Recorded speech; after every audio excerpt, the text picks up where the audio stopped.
Magnifique. Voilà, on va mettre un texte sur le vidéoprojecteur. Et voilà, il devrait être mis déjà. Voilà, si on peut le mettre, c'est gentil. Voilà, on va le lire ensemble. Il leur dit cette parabole, c'est Jésus qui parle, que les terres d'un homme riche avaient beaucoup rapporté. Voilà, si on peut revoir un peu le son, ce serait gentil comme dimanche passé. Voilà, on continue. Si on peut le mettre, voilà, plusieurs versets, ce serait bien, parce que là, hein, Jean-Fred, s'il te plaît.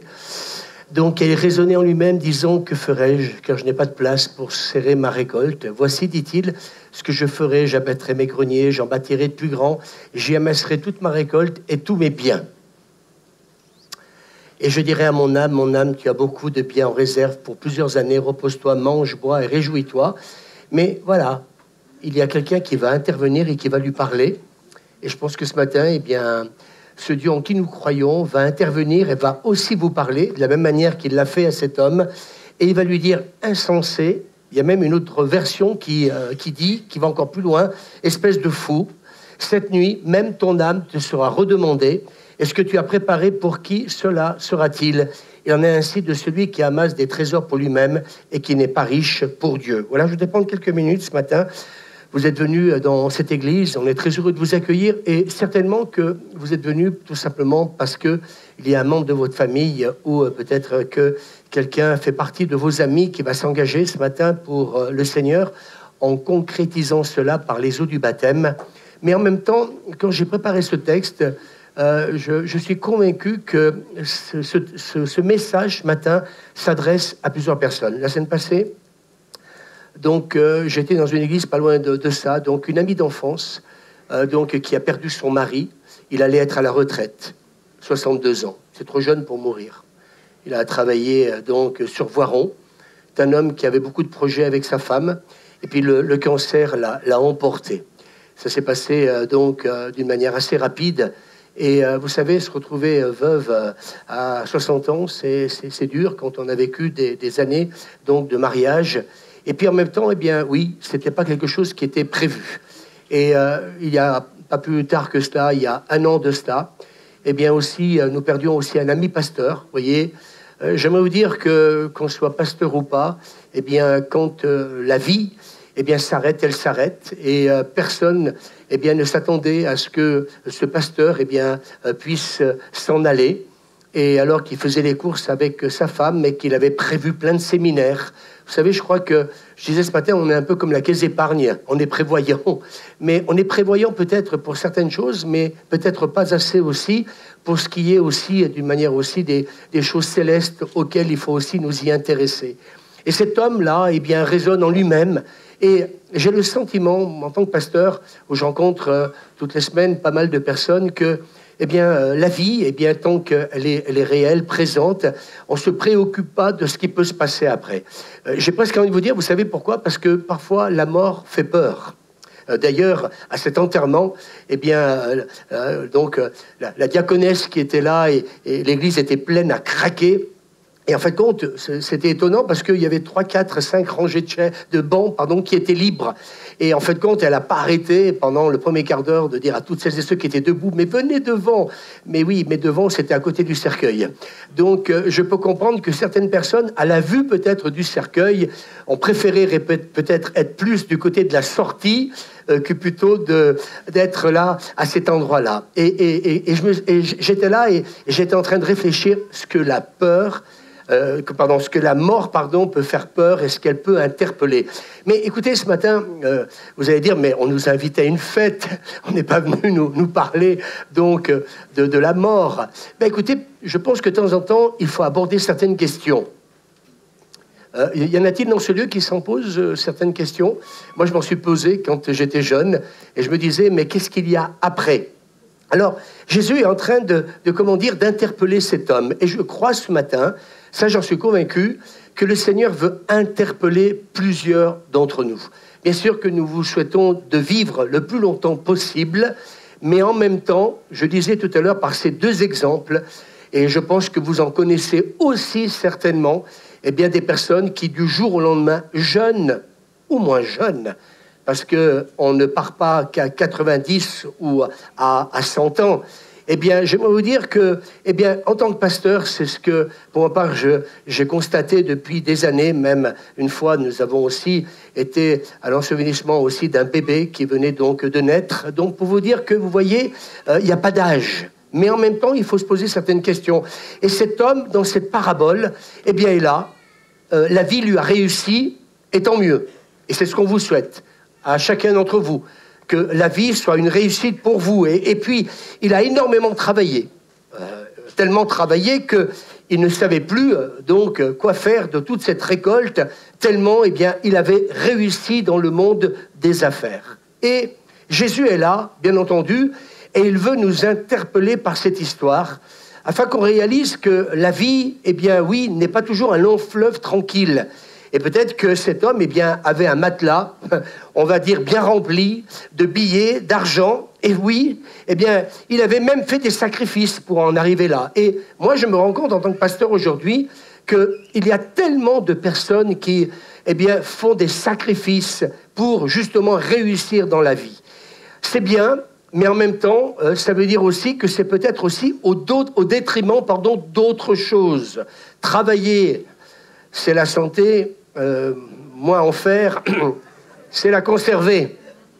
Eh bien, moi, j'aimerais dire ce matin à ceux qui peut-être, eh bien oui, veulent tellement réussir. Je me suis posé la question parfois, c'est est-ce que quelque part on veut tellement réussir?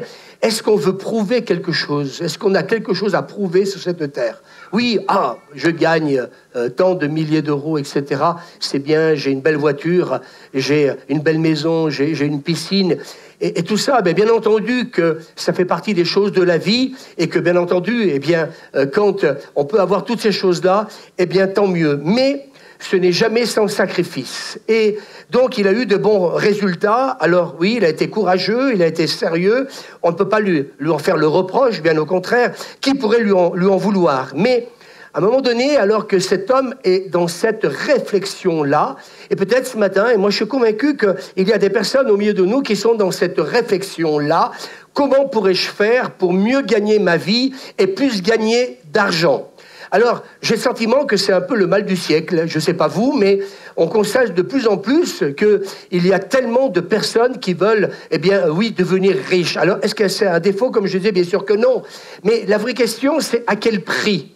La vraie question, c'est se dire aussi, est-ce que dans le monde où nous vivons aujourd'hui, on ne parle plus que de loisirs? Et bien entendu que nous aimons, nous aussi, comme vous tous, eh bien, prendre du temps pour les loisirs. Mais j'ai le sentiment qu'il y a comme une escalade à rechercher certaines valeurs, certaines choses, mais qui nous font peut-être oublier l'essentiel. Et cet homme est là, il se pose plein de questions, et même il va même se parler à lui-même. C'est incroyable. Ça vous arrive de vous parler à vous-même? Non? À qui ça arrive? Levez la main. Des fois, on se parle à soi-même.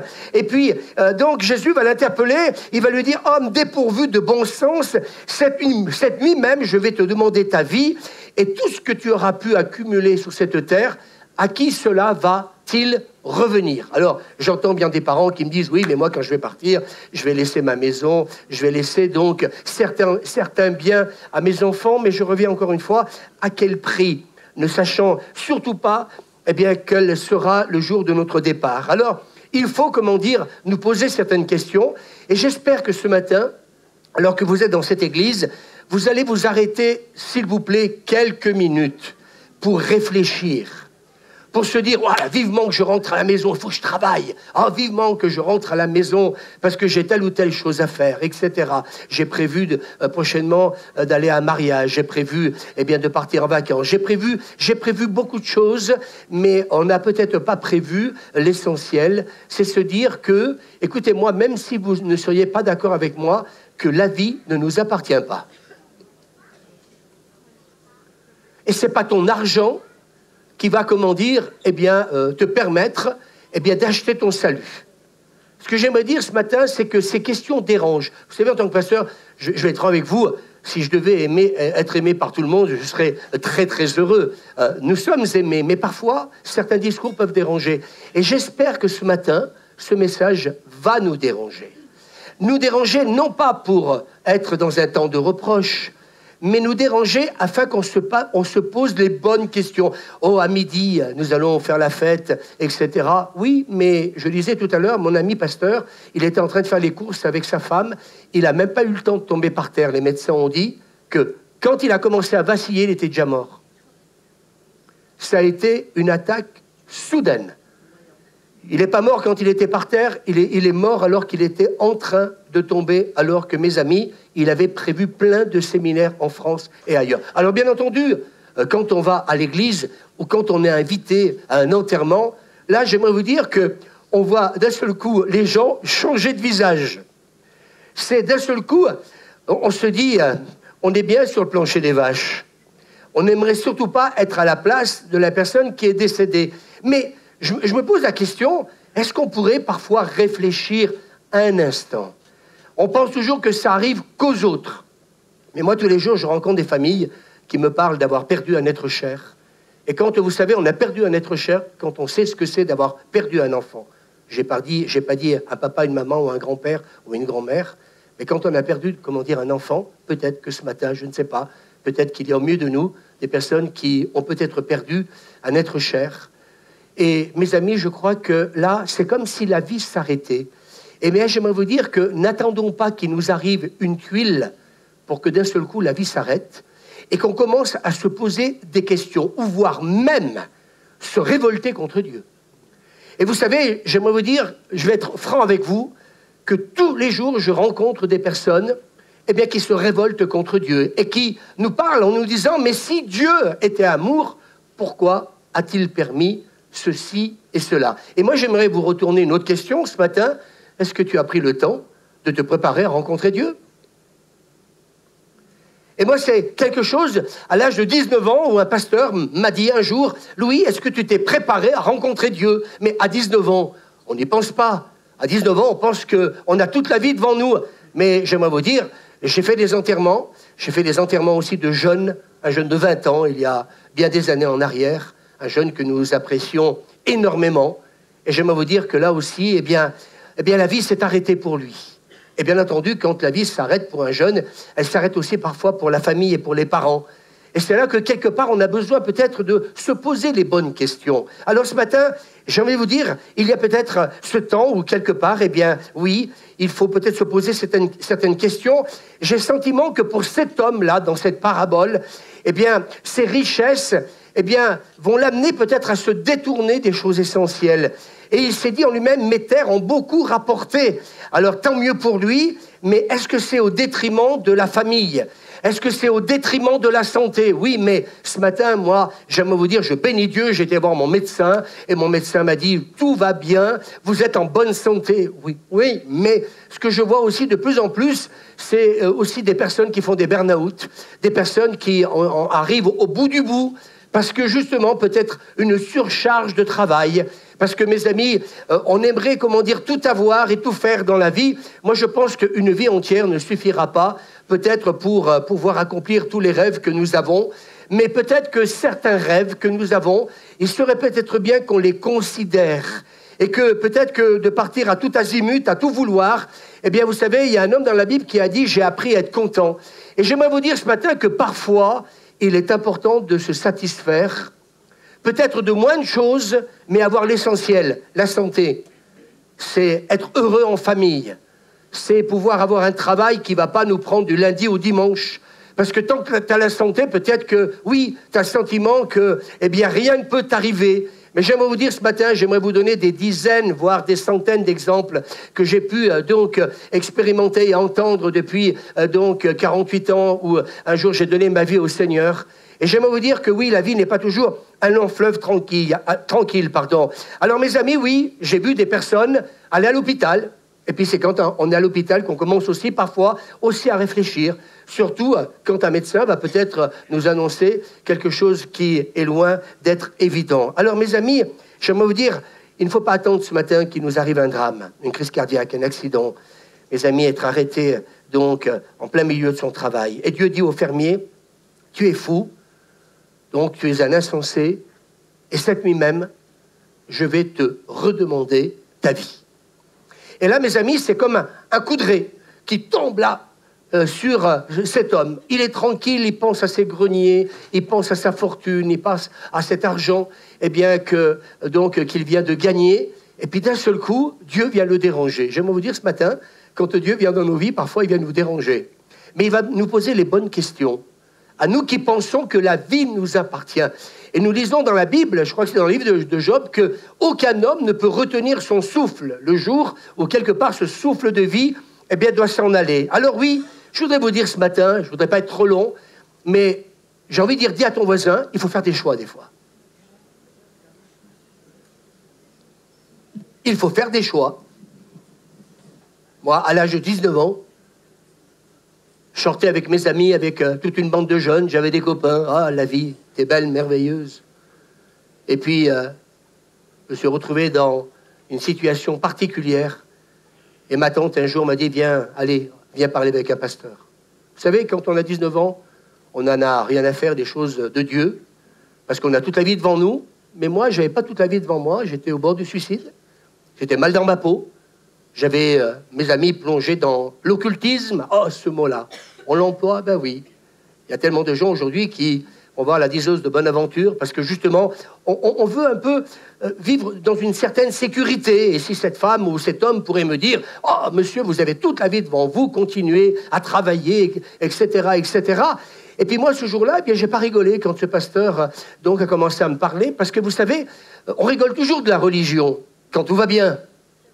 Mais quand, à un moment donné, j'aimerais vous dire que l'épreuve nous tombe dessus, c'est autre chose. On devient, je me suis rendu compte, moins insolent, on devient plus humble, et puis peut-être qu'on va commencer à écouter un prêtre, peut-être à écouter un pasteur, écouter peut-être un homme d'église, peut-être se dire, et pourquoi pas, Seigneur, entendre ta voix, et qu'est-ce que tu veux me dire? Et là, Dieu parle à cet homme, il lui dit, insensé, et si cette nuit je te reprends? Waouh! Tous tes rêves, tout ton argent, ta vie, là, où tu travailles comme un malade, ça va te servir à quoi? Oui, un héritage pour mes enfants, c'est bien. Je vais vous dire ce matin, tant mieux pour vous si, vous avez ce cœur-là. Mais ce n'est pas suffisant. Je pense qu'il faut se poser les bonnes questions. Et je crois que, mes amis, nos cimetières, parfois, sont remplis d'hommes et de femmes, de personnes, de jeunes, de moins jeunes, qui se sont crus indestructibles. J'ai ce mot-là que j'aimerais ce matin peut-être dire à une personne. Tout réussit, oui, mais Dieu peut, te parler. Peut-être qu'il est en train de le faire en ce moment. Il peut peut-être le faire cette nuit. Il pourra peut-être le faire dans une semaine, dans 15 jours. Mais j'aimerais te dire, attention, la Bible nous dit que si aujourd'hui nous entendons la voix de Dieu, ce n'est pas le moment de nous endurcir. C'est peut-être le moment de dire, ah, pétard, mince, je suis venu à un baptême, je pensais qu'on allait danser, qu'on allait se réjouir, puis il y a un pasteur, là, qui est en train de nous parler de choses, mais qui sont casse-pieds, mais vraiment casse-pieds, hein.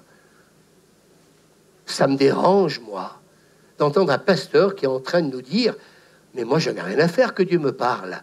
Moi, je suis heureux, moi, je suis riche, j'ai une belle voiture, j'ai une belle maison, j'ai tout ça, j'ai réussi. Moi, je connais un ami qui, il y a à peu près 30 ans de ça, il a gagné au loto. Il a tellement gagné d'argent qu'il a même arrêté de travailler.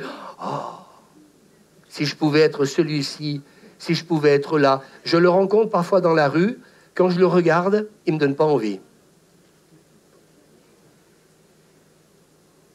On peut vivre heureux en ayant une vie peut-être simple.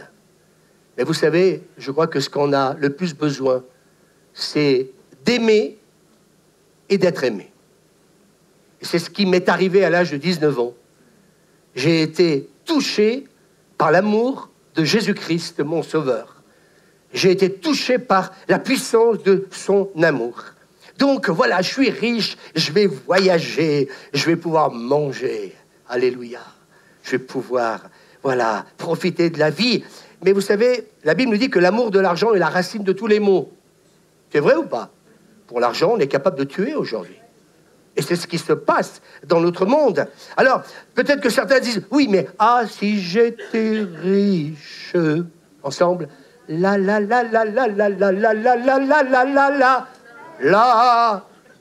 Mais on a besoin d'argent pour vivre, mais elle est où la limite? La limite peut-être à se dire que, il y a peut-être se dire, écoute, chérie, c'est bien ce qu'on a. Ouais, mais si on avait encore un peu plus. On a une villa de 500 mètres carrés, et si on pouvait avoir 501 mètres carrés en plus.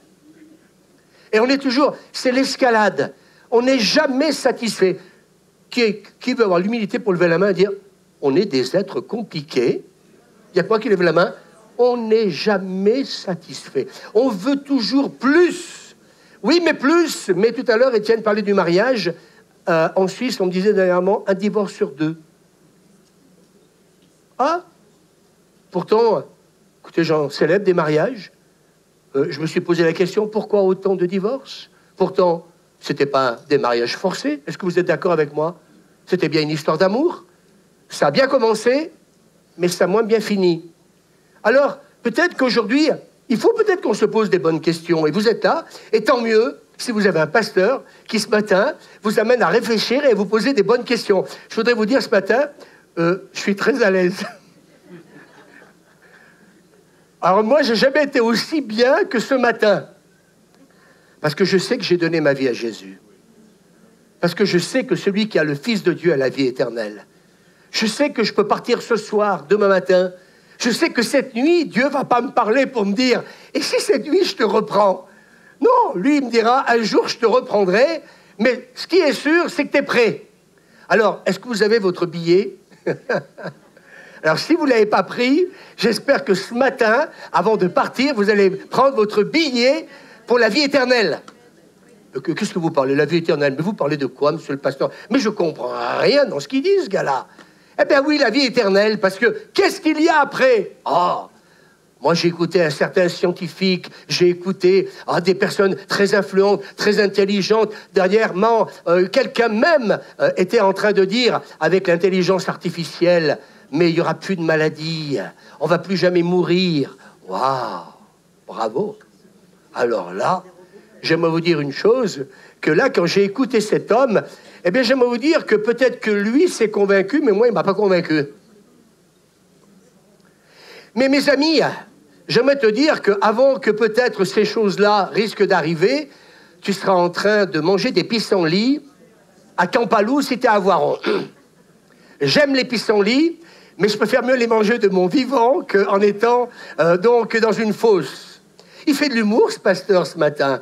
Eh bien, j'aimerais faire de l'humour, mais en même temps, même avec la mort. Mais j'aimerais aussi, ce matin, vous dire, vous interpeller aussi, parce que j'aimerais vous dire que oui, la vie, c'est pas un long fleuve tranquille. Et dans la Bible, j'ai trouvé donc un homme que j'aime beaucoup.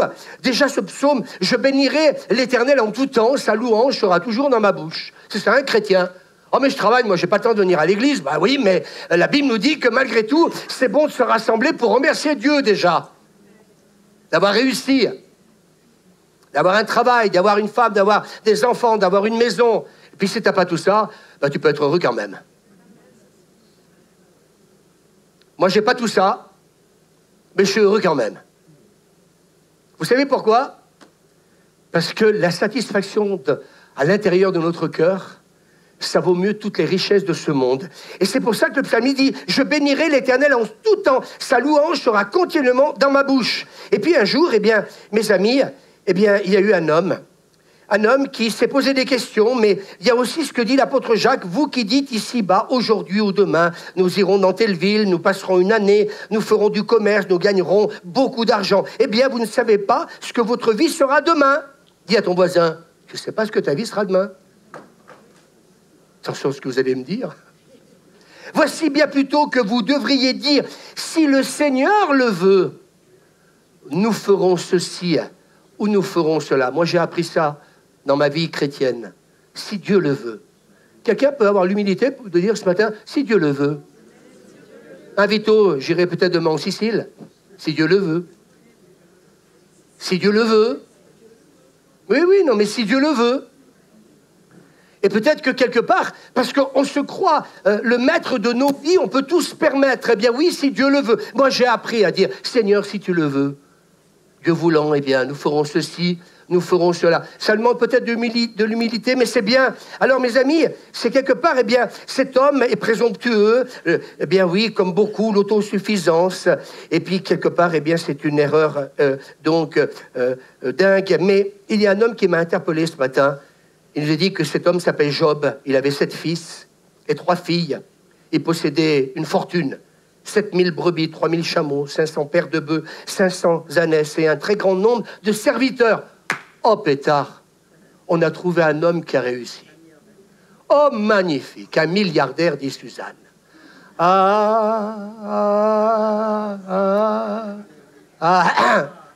Excusez-moi.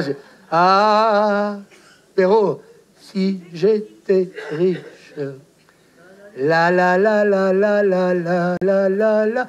On est venu à un baptême ce matin, on entend un gars qui chante faux et qui est en train de nous faire chanter quelque chose qui a à peu près une cinquantaine d'années, si ce n'est pas voire 60 ans. Oui, mais les gens, c'est ça. Et donc cet homme était heureux. Et puis, à un moment donné, vlan, passe-moi l'éponge. On va le voir pour lui dire, tes fils et tes filles mangeaient et buvaient du vin dans la maison de leur frère aîné, et voici un grand vent est venu et a frappé les quatre coins de la maison. Elle s'est écroulée sur tes enfants, 10 enfants, ils sont tous morts. D'un seul coup, je vais vous dire que l'horloge s'arrête. Hein. Pas un, pas deux, mais 10 d'un seul coup. Et le livre des Proverbes nous dit, ne te vante pas de ce que tu feras demain, car tu ne sais même pas ce qui arrivera aujourd'hui. Proverbe 13, un homme avisé réfléchit avant d'agir, mais les sots font étalage de leurs bêtises. Alors, mes amis, je voudrais peut-être vous poser cette question, quelle est la place que nous laissons à Dieu dans nos vies, alors que nous sommes tellement occupés par tellement de choses?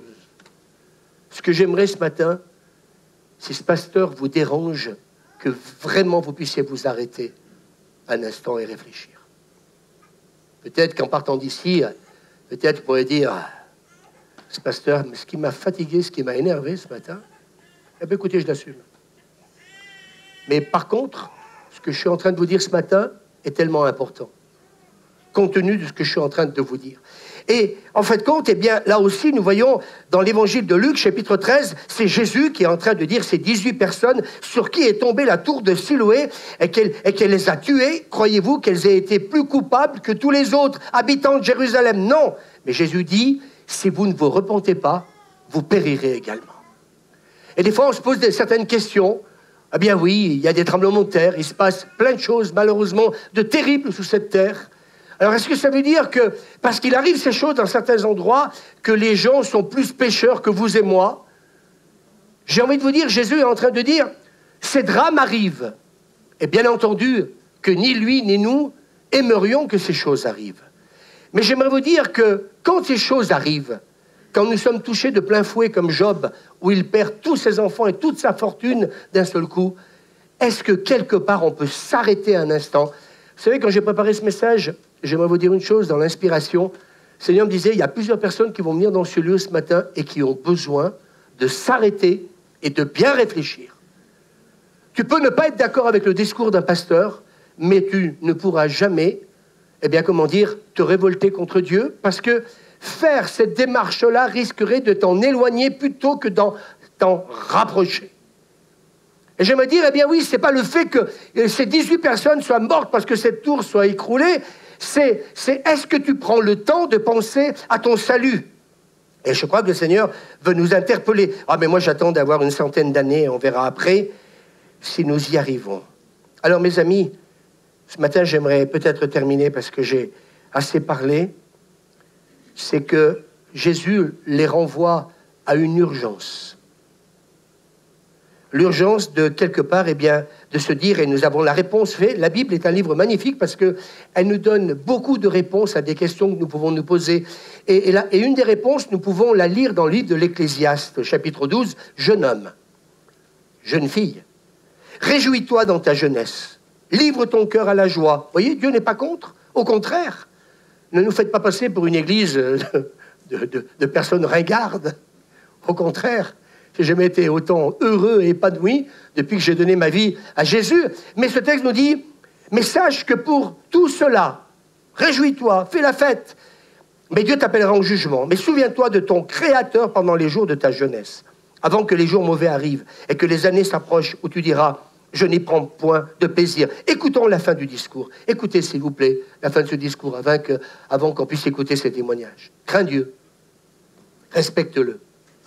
Observe ses commandements. C'est là ce que doit faire tout homme, toute femme, car Dieu amènera toute œuvre en jugement au sujet de tout ce qui est caché, soit bien, soit mal. Et ce texte que j'ai donné donc à une personne cette semaine dans le livre de l'Ecclésiaste aussi, au jour du bonheur, sois heureux, au jour du malheur, réfléchis. Et Job, dans l'épreuve qu'il vient de traverser, il se retrouve dans la maladie, enfin tout lui arrive et il perd ses 10 enfants, il perd toute sa fortune, il se retrouve complètement malade, complètement anéanti. Mais dans ce moment d'épreuve, dans ce moment où il a toutes les raisons de se révolter, il a toutes les raisons pour dire « Pourquoi, Seigneur ?» Vous savez ce qu'il va dire? Il va dire « Mon oreille avait entendu parler de Dieu, mais maintenant, mon œil te voit. » Et ce qui est fantastique, c'est que à la fin de sa vie, il va retrouver tout ce qu'il avait perdu. Mais pendant tout ce temps où il s'est retrouvé malade, où il était dans l'incompréhension de ce qui lui arrivait, à un moment donné, il a réfléchi, comme nous pouvons tous le faire, et j'espère que ce matin, ce message vous aura aidé à réfléchir. Et parce que cet homme ne s'est pas détourné de Dieu, il a continué à lui faire confiance, même s'il ne comprenait pas ce qui était en train de lui arriver. Mais vous savez, il est sorti plus grand de cette épreuve avant que cela lui arrive. Vous savez pourquoi? Parce que sa relation avec Dieu a été encore bien plus forte et plus personnelle que ce qu'il avait connu, comment dire, auparavant. Et j'aimerais vous dire une chose. Pour ma part, j'ai eu un cancer, j'ai eu pas mal de maladies, j'ai eu pas mal de choses qui me sont arrivées depuis l'âge de 19 ans. Mais j'aimerais vous dire une chose, à chaque fois, je suis ressorti plus fort de, je dirais, mes maladies, mes difficultés de la vie, parce que je n'ai pas lâché la main du Seigneur. Et le psaume 23 nous dit « L'Éternel est mon berger, et je ne manquerai de rien. » Et peut-être que ce matin, quelqu'un pourra dire « Mais moi, j'ai perdu des êtres chers. Je suis dans la dépression et je rencontre des gens. Je connais des personnes, ça fait 30 ans, 40 ans, qu'ils ont perdu un être cher. Ils sont toujours dans la dépression. Ils vont toujours voir le psychologue. Ils vont voir le psychiatre. Ils n'en peuvent plus. Mais cet homme, après avoir perdu 10 enfants, après avoir perdu toute sa fortune, après avoir été archi malade, cet homme va retrouver la santé. Il va retrouver tous ses biens. Et Dieu va lui faire la grâce de lui redonner autant d'enfants qu'il en avait perdu. Est-ce que ça veut dire qu'ils ont été remplacés? Je ne sais. Ce n'est pas ce que je suis en train de vous dire. Mais je crois que cette parole, je vais vous la donner parce que je viens de la recevoir. Dieu est capable, au sein même des difficultés de la vie, de nous donner par la bénédiction, la consolation que lui seul peut nous accorder. Et ce matin, j'aimerais qu'on ferme nos yeux pendant quelques instants, s'il vous plaît. Si tu ne veux pas le faire, tu n'es pas obligé de le faire. Avec Dieu, il n'est jamais trop tard pour recommencer. Il n'est jamais trop tard pour que Dieu vienne nous consoler. Il n'est jamais trop tard pour que Dieu se révèle à nous et pour que nous puissions repartir et continuer la vie et non pas en portant toutes ces valises pleines de choses terribles que peut-être quelques-uns ont vécues dans ce lieu. Et j'aimerais vous dire ce matin, vraiment je crois, de la même manière que Dieu a consolé Job et que Dieu a relevé cet homme, je crois que Dieu ce matin peut te relever et peut te redonner une espérance de vie ici-bas et une espérance pour la vie éternelle, tout simplement parce que Dieu t'aime. Et parce que s'il y a certaines choses que tu n'as pas compris, eh bien je crois que si tout simplement peut-être tu souhaites revenir dans cette église ou peut-être même un jour me rencontrer en tant que pasteur, peut-être que nous pourrions prendre aussi le temps d'en parler, parce qu'il y a toujours avec Dieu une solution. Et si Dieu était capable de consoler Job et de le relever, il est capable ce matin de le faire pour toi. Et c'est pour ça que j'ai pris cet exemple dans la Bible pour vous montrer qu'il n'a pas simplement perdu qu'un être cher, mais il a tout perdu, mais il a tout retrouvé. Et ce matin, j'ai vraiment cette parole pour vous. Il y a peut-être des personnes qui ont peut-être besoin de retrouver certaines choses qui vous ont été enlevées, que vous avez perdues, et que Dieu veut vous redonner, même la santé. Et nous le croyons. Amen. Voilà, que Dieu vous bénisse. J'espère que vous saurez retenir l'essentiel et ce qui peut-être vous a interpellé. Ce qui a peut-être interpellé une personne n'a peut-être pas interpellé une autre. Mais ce qui est important, c'est que si certaines choses vous ont interpellé, eh bien, vous puissiez prendre le temps de vous arrêter. C'est dans une voiture, il y a un accélérateur, mais il y a aussi une pédale de frein. Et parfois, il faut freiner un bon coup, s'arrêter, réfléchir, consulter. Vous avez peut-être consulté un psychologue, un psychiatre, un médecin. Consulter un homme d'église, ça peut aussi aider. Que Dieu vous bénisse.